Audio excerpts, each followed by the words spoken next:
نعاود لكم على واحد البنت مغربيه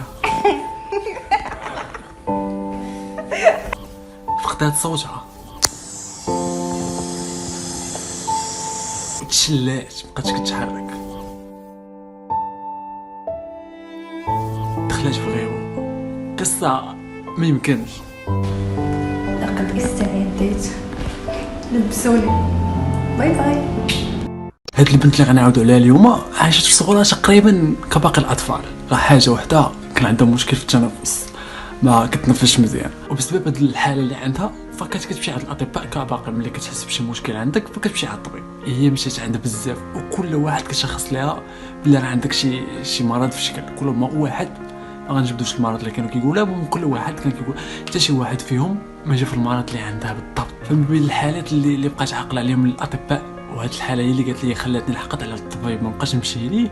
هي كانت مشات باش تدوز عند واحد الطبيب وقال لها خاصك ديري واحد التحليله، وديك التحليله كيديروا يمكن وقيلا من الظهر وكيدخلوا لجهه الريه باش كياخذوا يمكن وقيلا عينه ولا شي لعيبه بحال هكا. قال لها وقيلا عندك اللمه في المهم كل واحد شنو الشخص التشخيص ديالو. هي يمكن وقيلا قالوا لها بلي عندك اللمه في الريه وخاصنا نجبدوا ديك اللمه نشوفوا شنو. المهم شي لعيبه بحال هكا، والعمليه داروا لها من ظهرها بحال هكا وبلا بتش. داروا لها المره الاولى ما صدقاتش، والمره الثانيه هي اللي غادي تخلي. كانت المره الاولى مشى مع باها وسط برش، ولكن ما عرفتش شنو المشكل اللي علاش ما كملتش. والمره الثانيه جات مع امها قالت لها ما قدرتش تخلي بنتها بهذيك الحاله. قالت لها لا صافي ومشاو. من تما حتى ل 2023 عاد غادي يمشي واحد الطبيب اخر. اوكي، ما بين 2017 و 2023 باش ما نزربوش في الاحداث فكانت عايشه تقريبا كيف ما كانت ديجا، غير لا كريز ولات تزاد كثر. ولات في الطوبيس كتخنق. اللي كتطلع في الطوبيس خاص كتقول لي هي بحال ما هكا. قالت لك ملي وليت كنطلع الطوبيس خاصني كنتخلق. الا كنت غادا للمدرسه ولا غادا شي حاجه فكنت حاسس بالخنقه ما كنكملش الطريق، كنهبط في البلاصه خاصني نهبط. ملي كنطلع خاصني نحل الشراج واللعيبات وبنادم عارف الطوبيس ولا شي حاجه. ما كيقول لك لا البارد واش لعيبه يسدوا الشراج ولا شي حاجه. المهم ولات الحاله ديال لا كريز ديالها بزاف، يعني بزاف ولات كتجيها. والحاله كيف ما وصفتها ليا هي فقالت لك كانت كتجيها ما كتبقاش تقدر تنفس، وكتحس بالريه ديالها كتشعل وكتخنق ديال بصح وكامله. ما فهمتش، ما كتبقاش تقدر تزيد. يعني خاص ضروري يكون مع شي واحد اللي خاص يهزها باش يديرها. والحاجه اللي غادي تخليها تمشي على الطبيب مره اخرى من بعد ما حقداش عليهم من هذيك المرات اللي فاتوا، هي وصلت واحد النهار اللي كريز ديال البسطح ما عرفتش كانت جايه من شي بلاصه، يمكن وقع لها المدرسه اللي كانت جايه حيت كنسى الاحداث. وصلت واحد لاكريز مابقاتش قادره تمشي ولا لعيبه. وصلت لباباها هو اللي جا داها، ومن بعد قال لها لا ضروري خاصك تمشي تشوف الطبيب. هي فين داها عند واحد الطبيبه. اوكي، ملي مشيت عند الطبيبه من بعد تحاليل بزاف لي سكانير وبزاف د اللعيبات، فديك الطبيبه قالت لها بلي راه غادي ندير لك واحد التحاليل ونتمنى هاد المرض اللي كنظن ما يكونش فيك. قالت لها نتمنى يكون فيك غير السل، حيت كان كلشي كيحسب لي بلي راه فيها السل. قال لها كنتمنى يكون فيك بصح السل وما يكونش فيه هذا المرض اللي كنظن انا. من بعد ما خرجوا الغيزيلطا ديال المرض اللي كان عندها، تصوروش من المرض اللي لقات عندها. ما عندهاش السل، لا عندها واحد المرض سميتو لوبوس. نتمنى قلتهم كاد. وهذا المرض كيسموه بالعربيه الذئبه الحمراء. اوكي، انا بحالي بحالكم ما كنعرف على هذا المرض والو، على حسب اللي قالت لي هي واحد البكتيريا يمكن ديك النافعه ولا ما نعرفش، شي بكتيريا ولا شي لعيبه اخرى اللي كتكون عندنا في الذات، اللي كتقضي لنا على الفيروس، هي اللي كتحارب الفيروس، هي اللي كتحارب الميكروب اللي كيدخل لشي لعيبه. فولات بالعكس، ولات هي اللي كتحارب الجسم ديالها. شكر خاص لها الطبيبه اللي شخصت الحاله ديالها وعرفت المشكل ديالها. حتى الصراحه كون ما هي كون البنت ميته دابا ممكن عاودت القصه. من بعد الطبيبه ما عرفت المرض ديالها قالت لها انا غادي نصيفطك للسبيطار اللي مكلفين بهذا المرض، اللي غيشخصوا حالتك مزيان ويعرفوا شنو عندك، وغادي تمشي بصح لهاد السبيطار. وعاوتاني غادي تبدا ازيرو سكانير تحاليل. قالت لي بزاف الفلوس، يعني ما نقدرش نقول لكم راسهم شحال بزاف الفلوس في هادشي. وانا على حسب ما قالت لي هي ما كانتش ناعسه في السبيطار المره الاولى. خصكو اول حاجه ما كانش داخل في لاميتيال، الوالده عندها خسر بزاف الفلوس وما كانتش باغا تزيد عاوتاني المصاريف لي. من بعد عاد كانت دخلت في لاميتيال وكان نيت عاوتاني جات مع صوناو ليها قالوا لها في السبيطار يقول لها بلي الحاله ديالك كذا وكتزاد ضروري خاصك تجي تنعسي في السبيطار باش نراقبوا الحاله ديالك. حتى لو بقيتي بحال ما هكا راه غادي تموتي ولا طرا لك شي حاجه. هي ما كانتش باغا تنعس، ولكن الصراحه ما خلوا لها حتى شي حل. فهاديك الهضره اللي قالوا لها خلعتها مشات قالتها للدار وصافي اتفقوا بلي غادي تمشي تنعس. ملي غادي تنعس غادي يبدا بداك الفيلم عاوتاني ديال التحاليل واللي راديو والسكانير وزيد وزيد وزيد. ما عرفتش شحال ديال الفتره بقات ناعسه تما، ودا واحد البروفيسور ادخل عنده يبدا يداوي معاها يضحكوا عليها فاش كتقراي شنو كتقراي هذه وفي الاخر يقول لها بلي راه خاصك عمليه. هنا تقول لي علاش هاد العمليه ديالاش؟ يقول لها بلي راه الريه ديالك كاين بحال واحد البلاكه قاصحه في الجنب ديالها، ملي كتبغي الريه ديالك تقوم بالعمل ديالها ملي كتبغي تنفخ ولا شي حاجه فكتضرب في ديك البلاكه وكترجع ما كتكملش العمليه ديالها. وهنا هذا هو اللي كيخلي المشكل ديالك في التنفس. صافي سولات واحد السؤال اللي قالت لي واش اللي درت هاد العمليه واش غادي نرجع كيف ما كنتش؟ قال لها الا درتي هاد العمليه انا ما نضمنش لك واش غتنجح، ولكن الا درتي هاد العمليه ونجحات فغادي ترجعي كاياتها بنت في السن ديالك. فخرجت قالت هادشي لوالدها وبقاو كيتفاهموا بعضياتهم شنو غادي يديروا باينه غادي يدوزوا العمليه. الصراحه اللي ما مدوزش ستريس ديال العمليات ولا شي بيرسون عندك داخل العمليه ولا شي لعيبه راه ما غاديش تحس بداك الشعور ديال الوالديه في ديك اللحظه ديال داخل العمليه وغتلقاهم كانوا كيتسناو. انا ما عاودتش لي عرفتي، ولكن راه حيت انا دوزت هاد اللحظه كتسنى ما عرفتش شحال من ساعه بالضبط، ولكن كتسنى وكتقول يا ربي تنجح وكتدعي وتبكي راه بزاف د الحوايج. واحد الشعور اللي ما عشتيش ما غاديش تحس به. من بعد مده ديال الانتظار خرجوا عند والديها وقالوا لهم نجحت العمليه، على سلامتكم بنتكم. الحمد لله كلشي داز بخير، العمليه بخير، كلشي داز مزيان الحمد لله. حتى غادي تغمض عينيها وغادي تدخل في غيبوبه. كيف ما كتعاود ليا اللقطه كانت بحال ديال الافلام اصلا، حتى هي اللقطه ما عقلتش لها فعاود عليها غير بابا باسكو هو اللي كان معاها جالس ويا حتى كتغمض عينيها التلفازه كيبدا تغوت، كاع الالات اللي حداها كيبداو يغوتوا. الاب ما فهم والو، الطباخ كيبان لك جايين داخلين كلشي كيدخل، قال لك الاب كيبان لك كيخرجوا وهي دخلت في غيبوبه. من بعد ما خرجوا الاطباء عند والديها قالوا لها بلي راه بنتك راه في حاله خارجه، تقدر تموت تقدر تحيا، الحياه ديالها بين يدي الله وصافي. داز النهار الاول ما فاقتش، الثاني ما فاقتش، العاشر ما فاقتش، 40 يوم عاد فاقت. يعني كانت قالت لي نيت الفتره اللي كانت فيها في رمضان، انا غادي تفيق وقيله في رمضان قبل من نهار وما عادش قبل بيومين. عرفتي هاد اللقطه راه ما يمكنش شفتك اللقطه ديال الافلام ديال عشنا هي 40 نهار وكتفيق كتبغي غير ردة الفعل ديال ماما.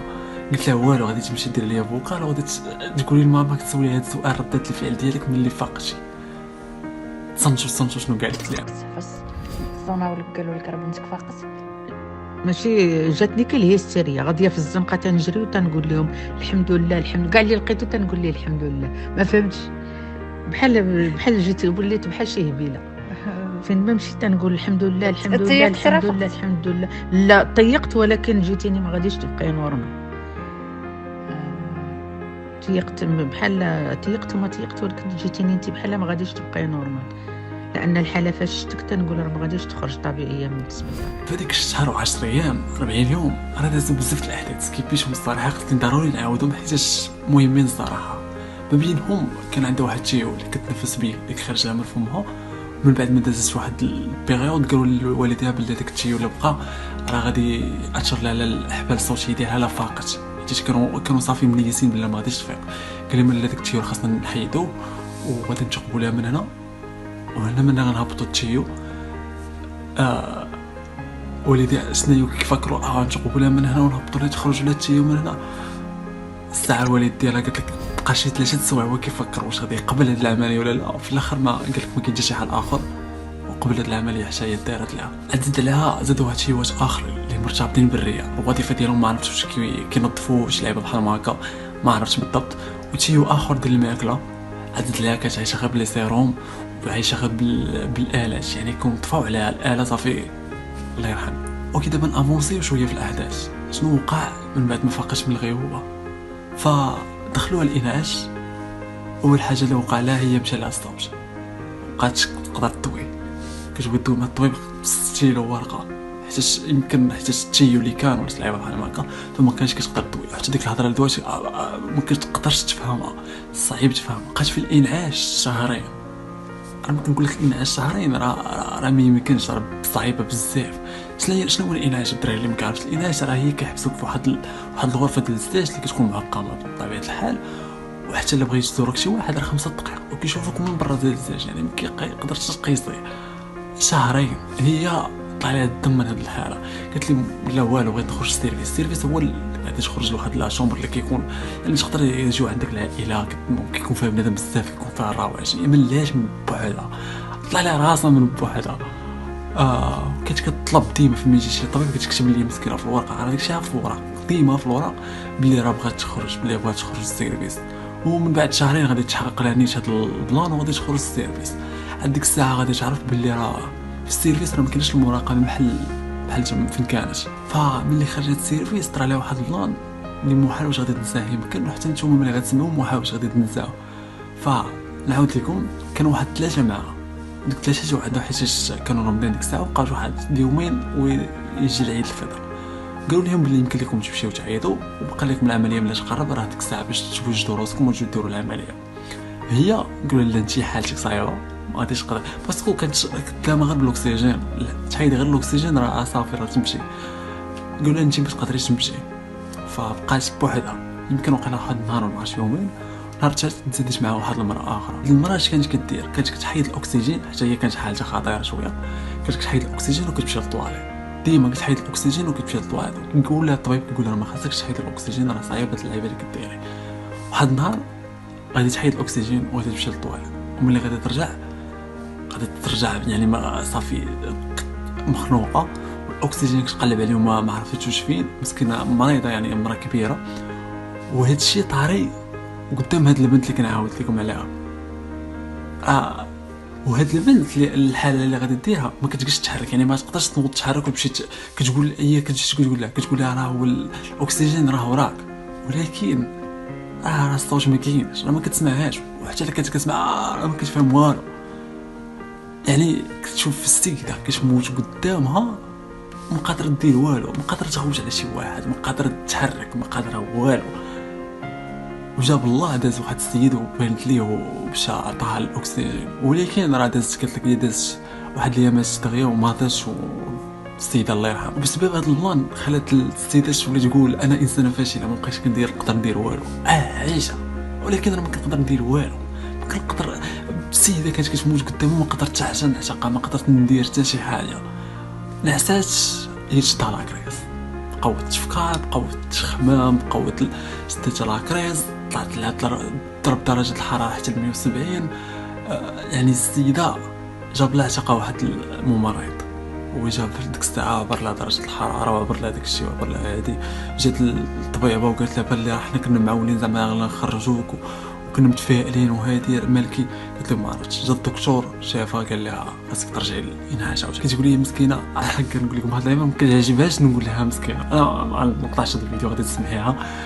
كتقول لي بلي ما هبط الانعاش غير بزز، حيت ما بغاتش والديها يعرفوا، ما بغاتش والدي ماما تسمع. قالت لي والدي عرف شي واحد الحاله رجعوا فيها راه بسببي، راه ما كانش اش كانت كتفكر والديها بزاف. ملي كيقول لها الطبيب لا راه خاصك تهبطي الانعاش، كتقول لي لا انا ولدي غادي يسمعوا هذه غادي اي مرضو. ما بغيتش نهبط، انا ما بغيتش نهبط. الاسيست عليها الطبيب قال لها والو خاصك تمرض، خاصك تهبط ولا غطرى لك شي حاجه.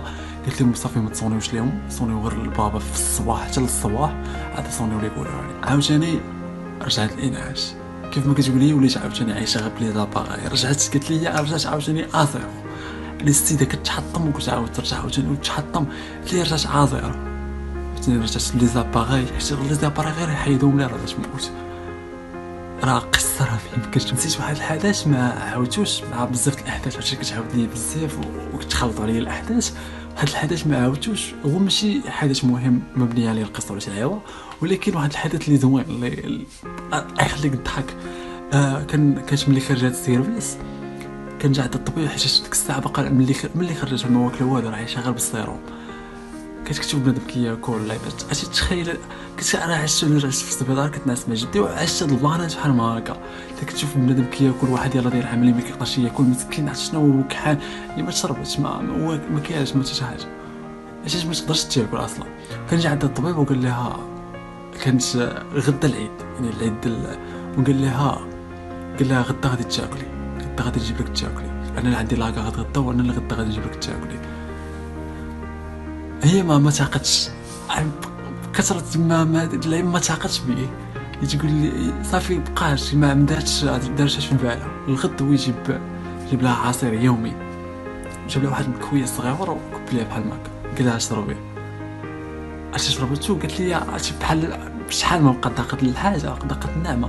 قالت لي جاني بنين بحال ما عرفتش كنشرح لكم. عرفتي ديك كان عليا الريكورد هاد الابل حيت عاودت لي ابل لي الريكورد هاد اللقطة ملي كتقول فيها. عرفتي قالت لي عرفتي كي جاني بنين وكيفاش جاني زوين. انت غادي تكون مبتسم ملي كتفرج فيه، انت غادي تكون عاد من بعد هو يقول لها عجبك ما حسيتي حتى شي حاجه ويعطي لها تشربو كامل. قلت لي واحد الاحساس واحد المذاق كتحس به. لا حنا عندنا واحد النعمه. عرفتي انت كتاكل كتسمع كتدوي كتزيد. عرفتي عندنا واحد النعمه ومحامد الله. ملي كتمشي للطبيب وما كتمشي للسبيطار ولا ما كتمشي عند شي بلاصه بحال هكا عاد كتقول الحمد لله. المهم نرجعوا اللي كانت في الانعاش. بقات كتطلب في الطبيب كتقول لي راه بغيت نخرج عييت بغيت نخرج ودوزات واحد البيريود اللي طويله وهي كتطلب في الطبيب باش في السيلو ورقه ما تساويش هضره ما كدويش مسكينه وما كتحركش ما كتقدرش تزيد ما كتقدر حتى شي حاجه. من بعد بيريود تفرج عليها الله وقال لها جا عند الطبيب وقال لها حالتك شويه مستقره غادي نحاولوا غادي نشوفوا كيفاش نخرجوك ولكن لا حسيتي بشي حاجه وسلعيبه خاصك ترجعي ضروري. فرحات ديالو بصح ونهار غادي ديوها عاوتاني لدارهم غتمشي لدارهم. عرفتي داك الاحساس ديال كتمشي داركم بعد مده وتمشي تجلس في الدار واحد الاحساس راه ما يمكنش كتعاود لي عليه ولكن راه ما كتجيش تزيد ما كتجيش تدوي كتمشي بكرسي متحرك. انا ما يمكنش شويه صافي صوتها ردي يرجع بالنسبه للمشي ولات دير الترويض ولات شويه كتحاول تمشي تحاول تمشي حتى شويه بشويه صوتها رجع. المرض باقي لحد الان دابا كتزوين عليه دابا شويه الحمد لله.